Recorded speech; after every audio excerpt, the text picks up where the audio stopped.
Assalamualaikum warahmatullahi wabarakatuh. Perkenalkan, nama saya Said As'ad dengan NIM 251011079. Saya adalah mahasiswa di Institut Teknologi Baharudin Yusuf Habibie dan saya mahasiswa di kelas IK 25B.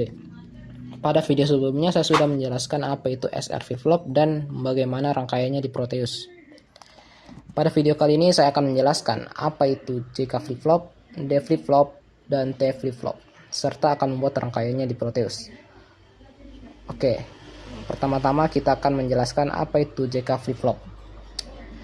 JK flip-flop adalah jenis flip-flop yang memiliki dua input, yaitu J dan K, serta sebuah clock. J sebagai set dan K sebagai reset. JK merupakan pengembangan dari SR flip-flop dan berfungsi untuk menghilangkan kondisi terlarang. Kan sebelumnya di SR flip-flop ada yang namanya kondisi terlarang atau ilegal. JK flip-flop berfungsi untuk menghilangkan kondisi tersebut. JK flip-flop ini sama seperti SR flip-flop, tapi dia bisa menghilangkan kondisi terlarang atau ilegal. Berikut tabel kebenarannya. Jika J sama dengan 1 dan K sama dengan 0, atau bisa dianggap kita mengaktifkan set, maka output Q-nya akan jadi 1. Jika J sama dengan 0 dan K sama dengan 1, atau bisa dianggap kita mengaktifkan reset, maka output Q-nya akan menjadi 0. Jika J sama dengan 0 dan K sama dengan 0 atau tidak memasukkan apa-apa, maka dia tetap akan seperti kondisi sebelumnya. Kalau tadinya 0 ya outputnya 0, kalau tadinya 1 outputnya akan tetap 1. Jika J sama dengan 1 dan K sama dengan 1, atau bisa dianggap kita menyalakan reset dan set secara bersamaan, atau biasanya disebut sebagai kondisi ilegal di SR flip-flop, maka output akan berubah kebalikannya. Misal kalau outputnya sebelumnya itu 0, dia akan menjadi 1, dan misal kalau outputnya sebelumnya 1, dia akan menjadi 0. Ini bisa juga disebut sebagai kondisi toggle ya. JK flip-flop banyak digunakan untuk counter dan rangkaian sekuensial. Oke, kita lanjut ke D flip-flop. Apa itu D flip-flop? D flip-flop adalah jenis flip-flop yang hanya memiliki satu input, yaitu D, atau bisa disebut data, dan juga clock. Fungsinya adalah untuk menyimpan nilai input D saat clocknya aktif. Berikut tabel kebenarannya.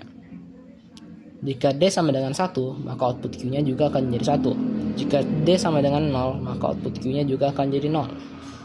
Sesimpel itu, intinya outputnya mengikuti input dari D. D flip-flop adalah jenis yang paling sederhana dan paling banyak digunakan untuk register atau penyimpanan data. Kita lanjut ke T flip-flop. Apa itu T flip-flop? T flip-flop memiliki satu input, yaitu T atau toggle. Toggle adalah kebalikan dari sebuah output. Berikut tabel kebenarannya. Jika T sama dengan 0, output Q-nya akan mempertahankan keadaan sebelumnya.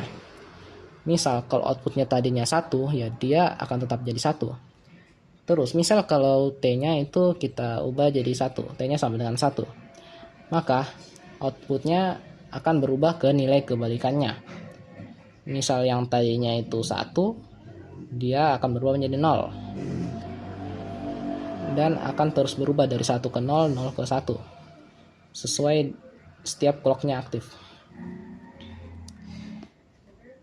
T flip-flop biasanya digunakan untuk counter atau pembagi frekuensi karena outputnya berubah naik turun secara bergantian. Intinya T flip-flop itu akan berubah dari 1 ke 0, 0 ke 1 secara bergantian setiap clocknya itu aktif. Oke, kita lanjut ke pembuatan rangkaiannya di Proteus. Pertama-tama kita akan membuat JK flip-flop terlebih dahulu. Yang kita butuhkan untuk membuat JK flip-flop adalah 74LS73. Kita membutuhkan ini. Kita taruh di sini satu. Nah, setelah itu kita juga membutuhkan logic state sebanyak 3 biji. Satu di bagian pin 14, satu di bagian pin 3, dan satu di bagian pin 2. Dan kita juga membutuhkan clock di pin 1. Kita taruh di sini. Nah, lalu selanjutnya kita akan menaruh output di sebelah sini, di pin 12, dan output juga di pin 13. Nah, setelah sudah begini kita akan menyambungkan input dan outputnya ke JK flip-flopnya. Kita sambungkan, ini juga sambungkan.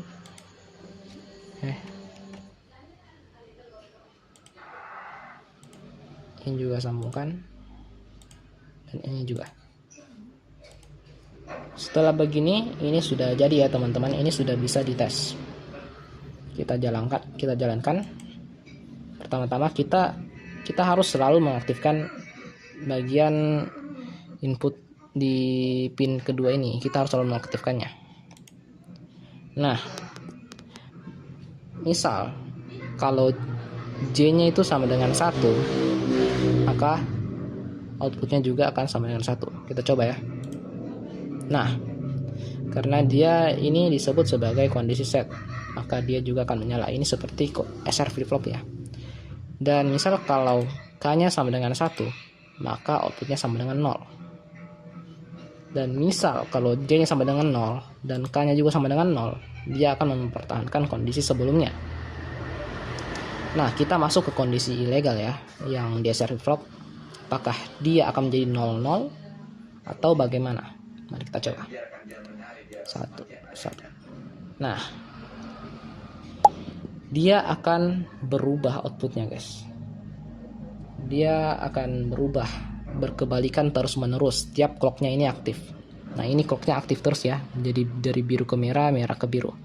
Setiap clocknya aktif, dia akan berkebalikan terus menerus dari 1 ke 0 dan 0 ke 1. Begitulah DK flip flop.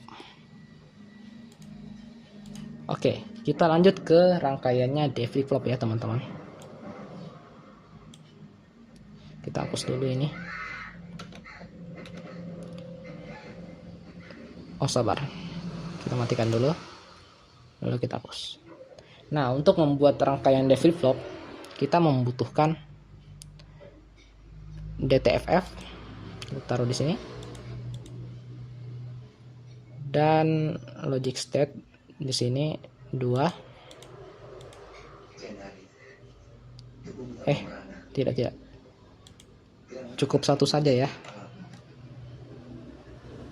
Cukup satu saja inputnya yang kita butuhkan. Ini sebagai input D. Dan kita membutuhkan clock di sini. Kita taruh clocknya di sini. Lalu kita membutuhkan 2 output, yaitu logic probe di bagian Q dan Q bar. Setelah itu kita sambungkan ya. Sambungkan.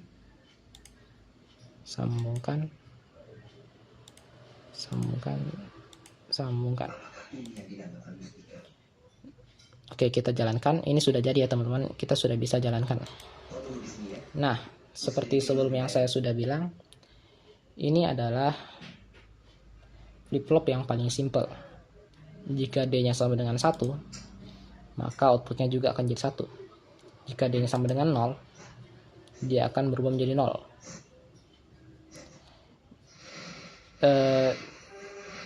Ini misal kalau kita ubah, dia terkadang mengalami delay ya. Dia akan berubah pada saat clocknya juga akan aktif. Setiap clocknya aktif, dia baru akan berubah. Jadi ada delay ya sedikit sampai clocknya aktif. Oke, mungkin cukup itu saja penjelasan dari saya.